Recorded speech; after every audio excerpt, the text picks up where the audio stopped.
L'environnement, c'est un secteur difficile, très difficile. Les différents cadres et employés du ministère de l'Environnement le savent mieux que moi. Et pourtant, dans ce secteur où nous sommes arrivés il y a environ 18 mois, nous avons l'honneur de remercier d'abord le ciel qui nous a conduits ici au ministère. C'était le 22 mars 2017. Merci, ministre, parce que vous avez l'opportunité pour me remercier les membres de mon cabinet. Sans eux, peut-être pas en mesure pour me décamper là, pour me saluer présent sous, parce que le ministère a poussé mon dos. Et puis, je suis honte tout venir ici. Mais grâce à eux, et grâce à la collaboration tout directeur, nous sentons fiers pour nous dire que nous avons quitté le ministère, non seulement en deux bonnes mains, mais nous avons quitté le tout, la tête haute.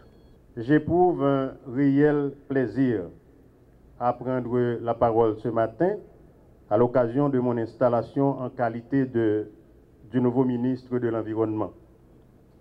Ce plaisir est d'autant plus grand qu'il m'a offert l'opportunité de remercier très vivement le ministre de l'Agriculture d'avoir bien voulu procéder à mon installation et aussi ses propos d'encouragement et ses conseils à mon humble égard.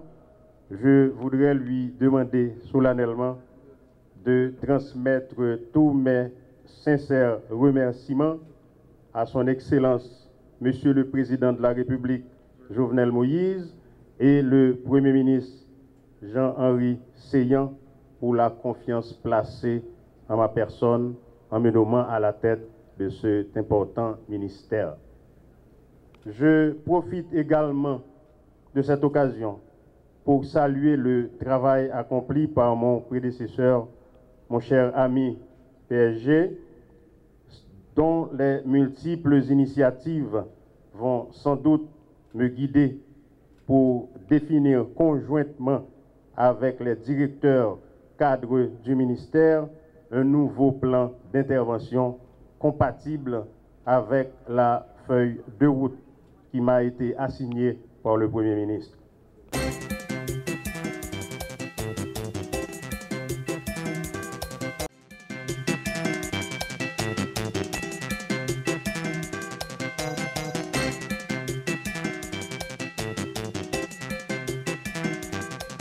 J'ai l'insigne honneur de procéder ce soir à l'installation du nouveau titulaire de la jeunesse et des sports et des services civiques, M. Edwin Charles.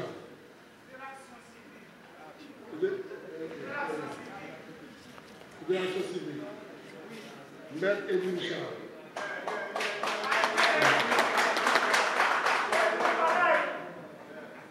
Le travail à accomplir est immense et les enjeux sont importants pour la nation. Mais les moyens manquent au rendez-vous. M. Edwin Charles, j'espère que par votre dynamisme, vous saurez mériter de la confiance placée en vous. Au nom du président de la République et au nom de son Excellence Jovenel Moïse et au nom du Premier ministre Henri Séyan, je vous installe ce soir dans votre nouvelle fonction de ministre de la Jeunesse et des Sports et de l'Action civile. Je vous souhaite donc du succès et surtout du courage. Mon accession à ce poste de responsabilité importante est pour moi le fruit d'un engagement inouï. Ce n'est pas un choix fortuit. Il est à mon sens l'opportunité de concilier pour une nouvelle fois dans ma carrière compétences et convictions, honnêteté, lesquelles me faciliteront la tâche d'assurer la continuité des bonnes politiques publiques qui ont été mises en œuvre, de couper le pont avec celles qui se sont révélées inefficaces, voire inadaptées, et d'hisser mes efforts à la hauteur des enjeux qui m'attendent, en vue d'y apporter ma plus grande contribution telle qu'il m'a été sollicité. En ce moment précis, je vais rendre grâce à mon Seigneur, le grand créateur de l'univers, pour les bienfaits qu'il a accomplis dans ma vie et qui, dans sa sagesse infinie, m'a permis d'être au centre de la cérémonie d'aujourd'hui. Qu'il me soit permis de remercier leur Excellence, M. Jovenel Moïse, président de la République, et le Premier ministre, M. Jean-Henri Séan, de placer en moi leur confiance pour piloter ce ministère, ô combien transversal,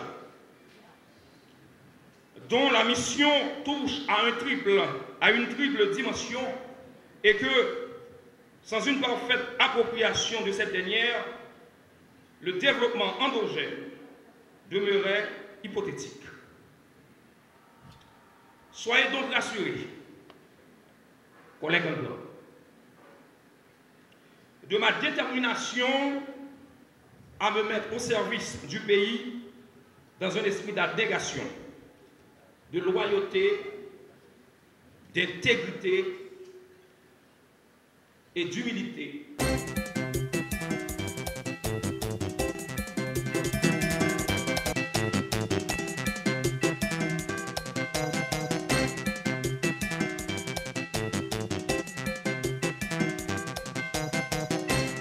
Après mon passage au ministère des Haïtiens vivant à l'étranger et à celui des Affaires sociales et du travail, il me vient désormais, et ceci comme un rituel, d'assurer la passation de poste à une autre ministre qui est appelée désormais à opérationnaliser la politique gouvernementale au sein du ministère.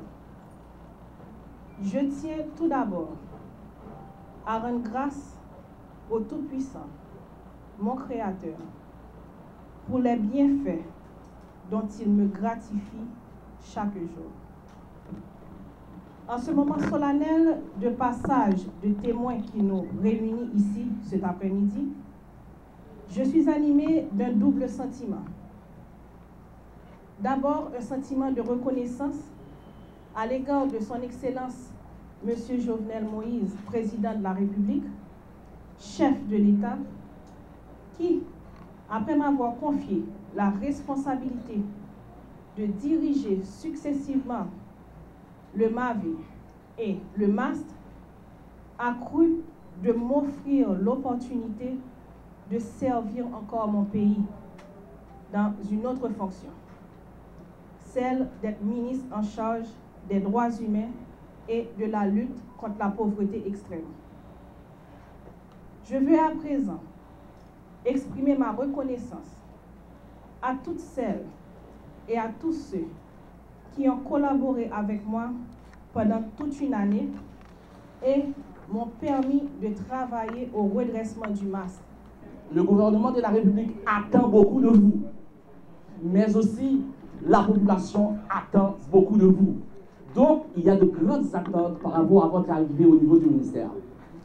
Écoutez, je ne vais pas monopoliser la parole dans un discours fleuve et long, étant donné que l'heure est à l'action et non au grand discours.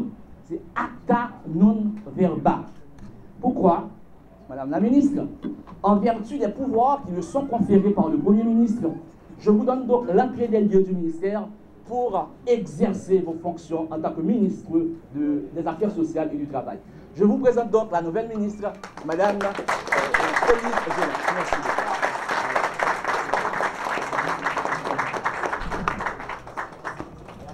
Mes premiers remerciements s'en vont vers mon Dieu, mon Créateur, le Maître du monde et de l'univers. Puis, au Président de la République, Son Excellence Jovenel Moïse, et le Premier ministre, M. Jean-Henri Séan, pour la confiance qu'ils m'ont témoignée en faisant de moi la 94e titulaire de cette institution, l'une des plus vieilles de l'État, où 93 hommes et femmes se sont succédés, dont le ministre Louis Prophète en 1924, date de la création, de la fondation de ce ministère, nommé alors département du travail. À notre prédécesseur, Madame Stéphanie Auguste, que je salue et remercie également pour y avoir mis en œuvre la mission qui lui avait été confiée et du support qu'elle continuera à m'apporter en tant que collègue de ce même gouvernement. Être ministre en Haïti en cette année 2018, notamment ministre des Affaires sociales et du Travail, est une lourde tâche qui, de toute manière, je vous le garantis, se révélera un vrai parcours de combattant. En acceptant ce poste, je me suis engagée à servir, car consciente des responsabilités qui vont être miennes et des sacrifices que je me dois de consentir pour contribuer efficacement à l'amélioration des conditions de vie de cette population, de ces jeunes, de ces femmes, ces marchandes et ces enfants en mal de vivre. Aussi, me sera-t-il indispensable de marcher dans les pas de la loi organique du 4 novembre 1983 du MAS, faisant les obligations de définir et d'exécuter la politique sociale du gouvernement, d'assurer la protection des travailleurs, d'établir sur une base nationale un régime approprié de sécurité sociale, de mener la lutte contre la faim, la malnutrition, le chômage et le paupérisme, de renforcer l'assistance sociale tant au niveau public que privé, d'accorder une protection particulière à la femme, à l'enfant, aux vieillards et à l'handicapé. Mais au-delà de tout cela, la vision politique du président de la République sera le premier fer de lance de mes actions, qui aussi se conformeront à la déclaration de politique générale du chef du gouvernement, notamment les points 24, 25 et 26, qui résument de manière claire et précise la mission de ce ministère dont j'ai désormais la charge.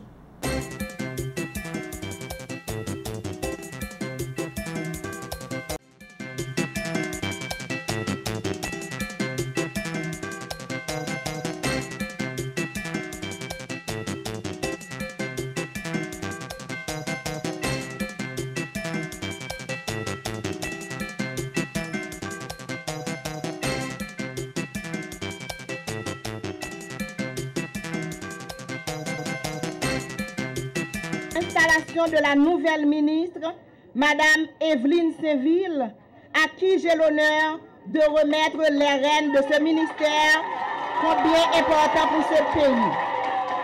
Pour les femmes, pour la population haïtienne en général, ces mois passés à la tête du ministère n'ont été pour moi que la suite de plusieurs décennies au sein de l'administration publique, de la continuité de cette volonté de servir mon pays, de me mettre au service du combat de la cause des femmes et de leur émancipation.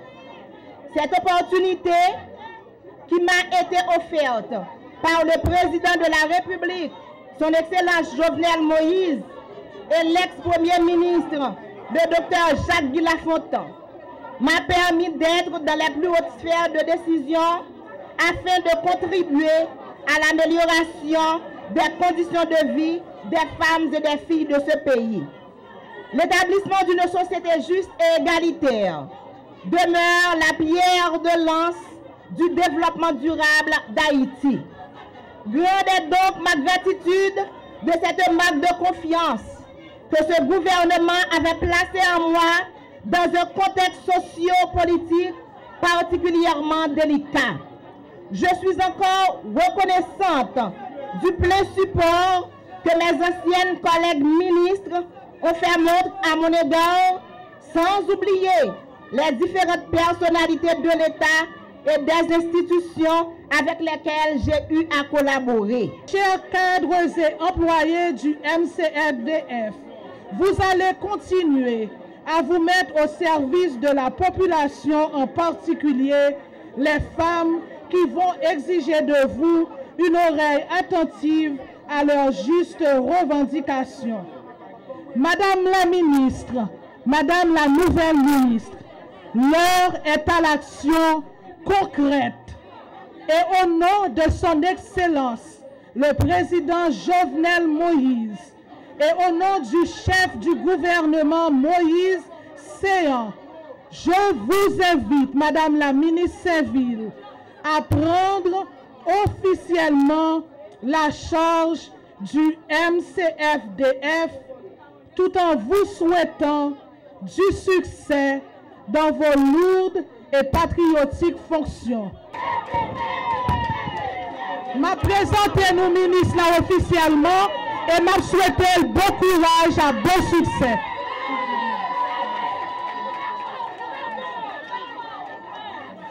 Je m'en voudrais d'entamer mon allocution de circonstance sans remercier Madame Marie-Greta Clément-Roy, ministre de la Santé publique et de la Population, pour les propos bienveillants qu'elle vient d'exprimer à mon endroit.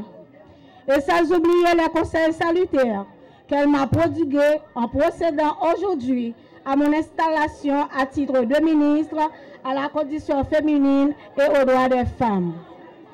Dans cet ordre d'idées, je tiens à remercier la ministre sortante, Madame Enid Innocent, pour les nombreux sacrifices consentis à la tête du ministère durant son passage, dans le but de faire avancer la lutte des femmes en Haïti. Madame la ministre, merci pour vos conseils. Je vous donne garantie, je vous serai les mettre en pratique. Vous serez toujours pour moi une conseillère. Et je profite également de cette occasion pour remercier les membres de ma famille, mes fidèles amis des deux sexes, les membres des organisations féminines et des droits humains, les différents partis politiques, très spécialement le regroupement des groupes 17 partis politiques alliés du président Jovenel Moïse. Chapeau bas pour nous. De leur présence de cette enceinte, qui m'ont toujours soutenu dans ma lutte constante pour la protection des droits de la femme. Groupe 17 là, MJA, chapeau bas, encore chapeau bas. Créole parler, créole comprendre.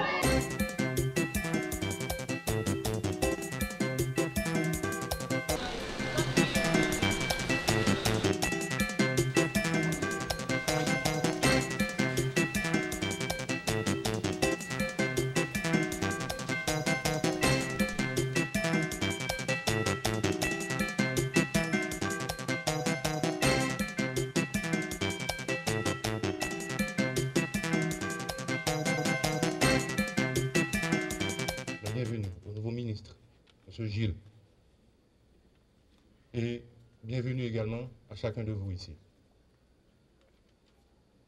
Je profite de cette occasion pour saluer le leadership du président de la République, son Excellence M. Jovenel Moïse, pour son leadership dans le contexte actuel pour mettre le pays sur la voie de stabilité et de développement. Monsieur le ministre, vous héritez une institution remplie d'atouts, d'opportunités, mais également de contraintes, de menaces, de difficultés. Résumant la situation conjoncturelle, nos experts qui ont travaillé avec nous au ministère pendant le règne de M. Dumeni, au cabinet avec moi, nous nous accordons à préciser certaines contraintes, menaces, mais également certains atouts.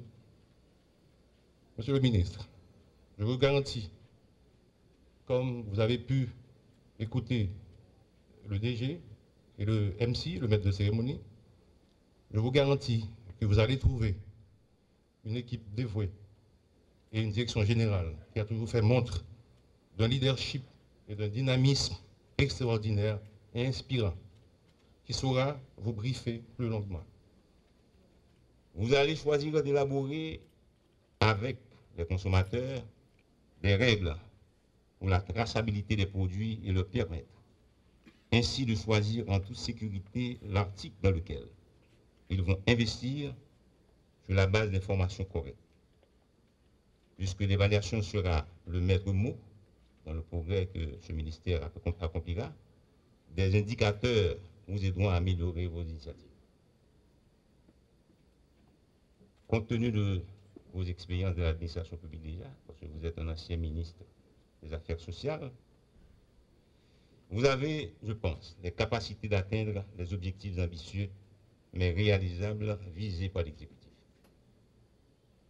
Je ne doute pas qu'avec votre dynamisme, les défis qui vous attendent seront maîtrisés. Vous savez, Monsieur le ministre, les félicitations du président de la République, son Excellence Jovenel Moïse. Je vous remercie.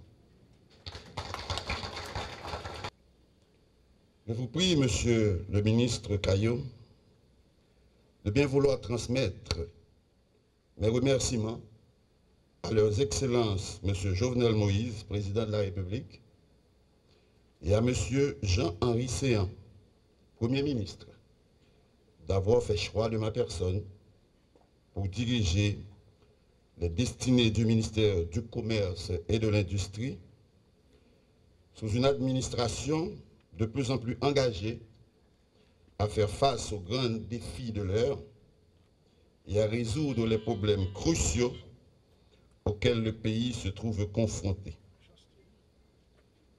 Je suis d'autant plus reconnaissant que je m'engage solennellement à mener à leur côté la bataille susceptible de nous affranchir de nos maux pour que nous puissions commencer à concrétiser le rêve d'une Haïti plus belle, plus juste et plus prospère.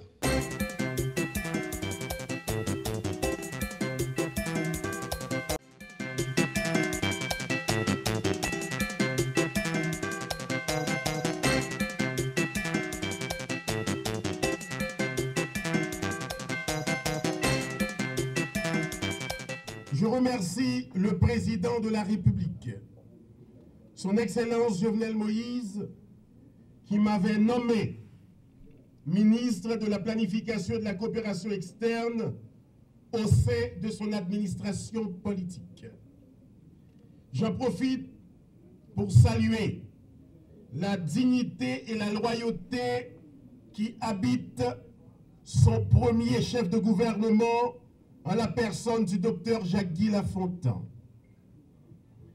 J'étends mes remerciements aux députés du peuple haïtien en général, aux députés du Nord et du Nord-Est en particulier, aux sénateurs de la République, à la Fédération nationale des maires, FENAM, à la Fédération nationale des CASEC et aux secteurs vitaux de la vie nationale qui ont apprécié mon travail à sa juste valeur. Mon travail a été apprécié et apprécié à sa juste valeur. Vous avez été ce socle qui m'a aidé à bien le faire. Je crois qu'en tant que diplomate, vous ferez œuvre qui vaille en continuant sur la même lancée, la lancée du nouveau paradigme de la gouvernance de l'aide externe. Enfin, monsieur le ministre, je dois vous dire que tout mon cœur est à la République, tout mon cœur est à vous, mon cœur est au président de la République, mon cœur est à la population. Comme l'a dit le DG, nous sommes jeunes, nous sommes en réserve de la République. Pour réussir, prêchez l'amour, pardonnez ceux-là qui vous haïssent, bénissez ceux-là qui vous détestent, priez aux côtés de votre femme, resserrez les coudes de vos enfants, de vos familles. Ce sont eux les premiers qui subiront le poids de la croix. Mais la croix est lourde et il faut la porter jusqu'au calvaire pour le bien de la République et le bien des générations futures. Vive la République, vive Haïti, félicitations et bon succès, monsieur le ministre. La population attend que soient mis en œuvre des projets susceptibles d'améliorer les conditions de son existence. Elle veut s'affranchir de la précarité, se libérer du carcan de la pauvreté extrême, de telle sorte qu'elle puisse accéder enfin à la modernité après plus de 2 siècles d'indépendance.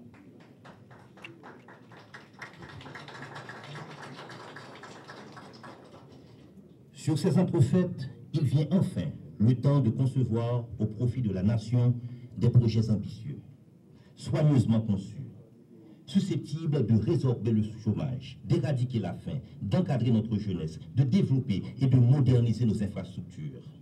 Il vient aussi le temps de lutter vigoureusement contre l'immobilisme administratif, qui fait que les administrés perdent de plus en plus, et jour après jour, confiance dans les institutions étatiques. Comme le président de la République ne cesse de l'affirmer, il vient enfin le temps que l'État se mette effectivement au service de la collectivité en résolvant ses problèmes de base. Mesdames, Messieurs, le ministère que je dirige entend être le fer de lance de la réforme de l'État et de la mise en œuvre d'une gouvernance éclairée, ayant pour substrat la transparence, qualité indispensable au renforcement des institutions républicaines et à l'amélioration des conditions de vie de la population. Face aux grands défis de développement national qui doivent inexorablement être relevés, je sollicite encore une fois l'entière collaboration de chacun de mes collègues du gouvernement, celle de l'ensemble des cadres du ministère de la Planification, ainsi que celle des autorités constituées des collectivités territoriales, sans oublier celle du ministre sortant, Maître Aviol-Fleuran. Membre du personnel du ministère de la Planification, en somme, je vous tends la main. Mais vraiment, je vous tends la main. Vous qui, comme moi, avez comme principal rêve de voir éclore une nouvelle Haïti qui soit fière de son passé, digne de son présent et sûre de son avenir. Je vous invite à me rejoindre dans cette vision qui est désormais nôtre en vue de renforcer le ministère de telle sorte qu'il puisse être à l'avant-garde du développement national.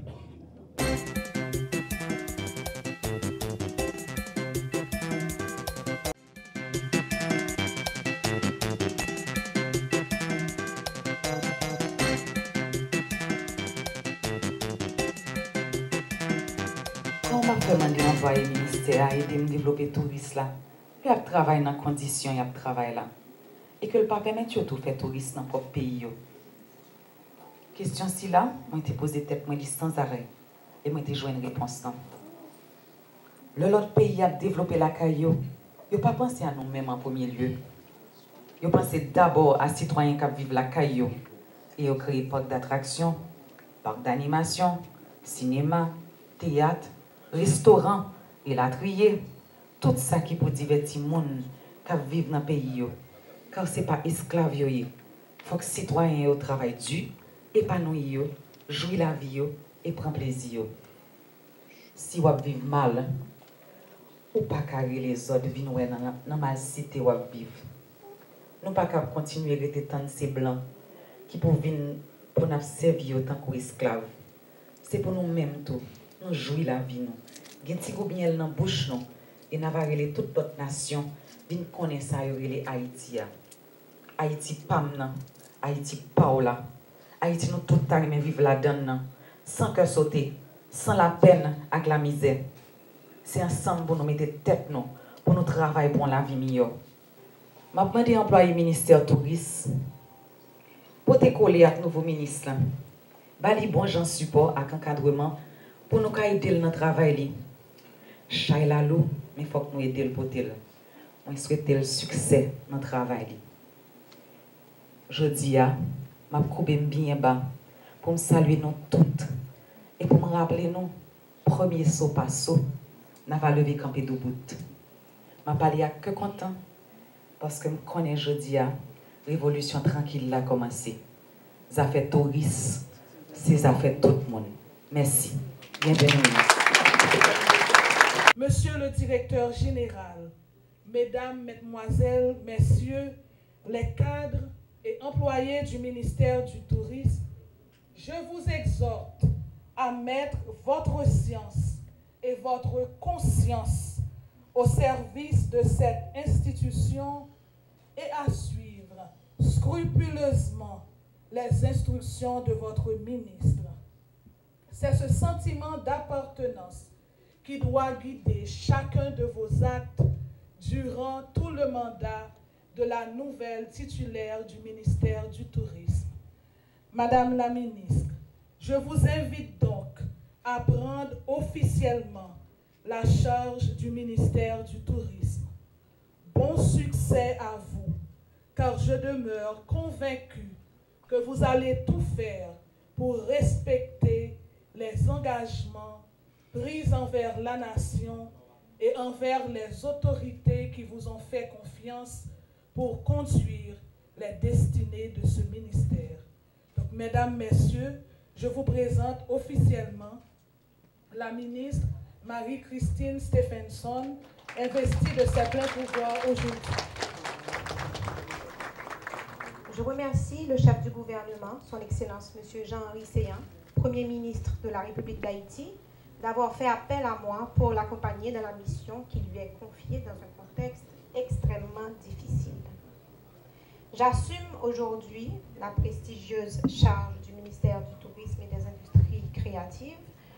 Ce nouveau défi m'offre en effet l'occasion de poursuivre la tâche entreprise dès la fin de mes études universitaires, celle de servir mon pays. Pour mener à bien cette tâche, je suis confiante, car je sais que je ne serai pas seule. Je compte sur le soutien de l'ensemble de la nation, du secteur privé, en particulier l'ATH, jusque-là très proactive dans les initiatives propres à développer l'industrie touristique nationale. Je compte sur les précieuses ressources humaines du ministère, de l'agent jusqu'au cadre expérimenté, DG, sans qui les résultats seraient plus difficiles à atteindre, sinon impossibles. À compter de ce jour, ensemble, nous allons ouvrir un nouveau chapitre dans l'histoire du tourisme de notre pays. Nous allons faire reculer l'horizon des possibles, la pauvreté, pour les acteurs de cette industrie qui pourraient significativement contribuer à l'augmentation de notre produit intérieur brut. Nous nous attelons d'ores et déjà à dynamiser le secteur en vue d'optimiser les résultats.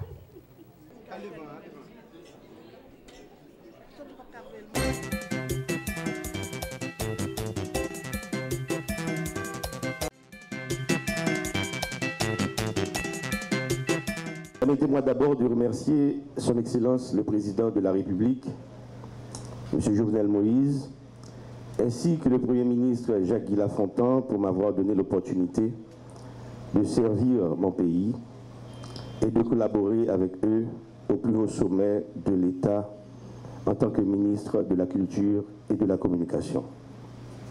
Ce fut un honneur. L'expérience a été de courte durée, mais très enrichissante. Je leur suis encore très reconnaissant. Je souhaite également saisir l'occasion de cette cérémonie pour saluer l'arrivée du nouveau Premier ministre Jean-Henri Séan et de son gouvernement, dont fait partie mon très cher ami Jean-Michel Lapin, qui est d'ailleurs à l'honneur aujourd'hui puisqu'étant le personnage central de l'événement de ce matin. Monsieur le ministre de l'Intérieur et des collectivités territoriales, mesdames et messieurs, distingués invités, j'éprouve aujourd'hui un sentiment de profonde satisfaction en passant le maillet à mon ancien directeur général, un technicien hors pair, un fonctionnaire, un serviteur dévoué, passionné, un cœur généreux, pénétré d'un humanisme exceptionnel, une compétence indéniable qui n'a jamais marchandé son expertise, sa connaissance de la gestion de la chose publique pour faire avancer la cause de la culture haïtienne. J'ai l'insigne honneur d'installer aujourd'hui le nouveau ministre de la Culture et de la Communication, M. Jean-Michel Lapin. Pour cette enceinte, l'ex-directeur général est passé de présentation. C'est un vieux routier de la fonction publique haïtienne. Et effectivement, et personnellement, j'ai connu deux cas, vraiment deux cas, qui m'ont ébloui et qui jusqu'à présent me tiennent à cœur. C'est le cas de M. Jean-Claude Sanon, qui est rentré comme messager à la Banque de la République haïtienne, à BRH, et qui est devenu gouverneur. Et encore une fois, on a un autre cas aujourd'hui, c'est le cas de M. Jean-Michel Lapin, qui est rentré comme messager au ministère et qui est maintenant devenu son titulaire. Bravo, bravo.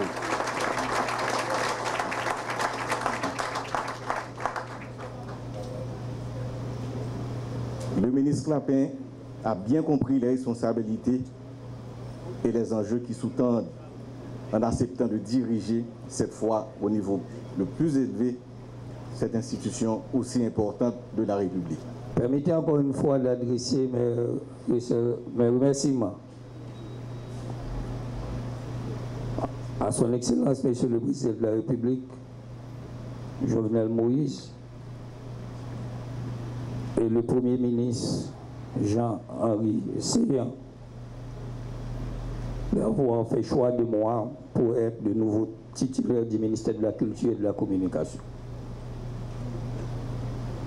Mesdames et messieurs, depuis tantôt 30 ans, j'ai choisi de me mettre à la disposition de l'État pour être au service de la République tout entière.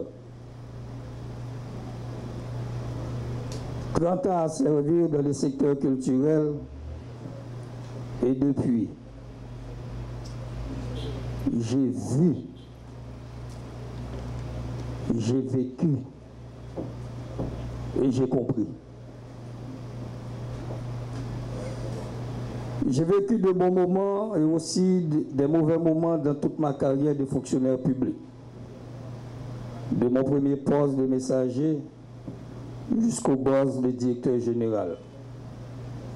C'est tout un parcours, c'est toute une gamme d'expériences à tous les échelons de l'administration publique de notre pays. 30 ans, mesdames et messieurs, à servir le secteur culturel, j'ai vu passer beaucoup de gouvernements, avec beaucoup de ministres de la culture, ayant des visions et des objectifs de développement culturel, les uns plus audacieux que les autres, et malheureusement, qui n'ont pas eu le temps ou les moyens de les concrétiser.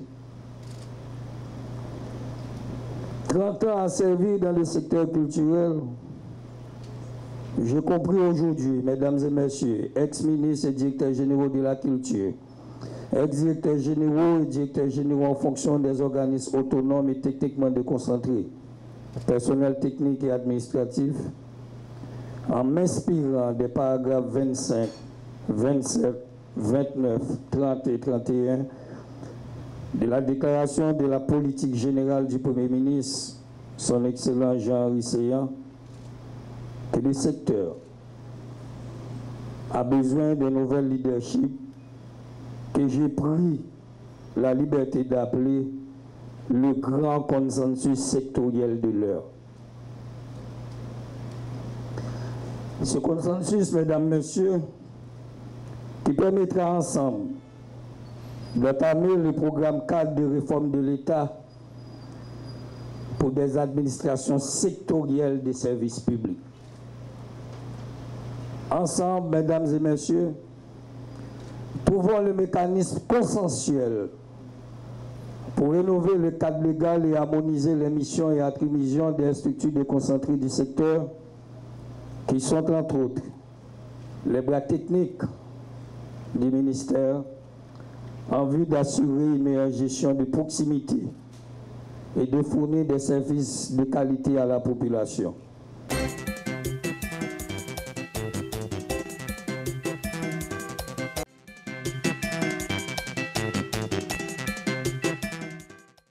Convaincre l'auditoire de la justesse des décisions, expliquer les contraintes et le pourquoi de certains choix, sans pour autant colorer et embellir.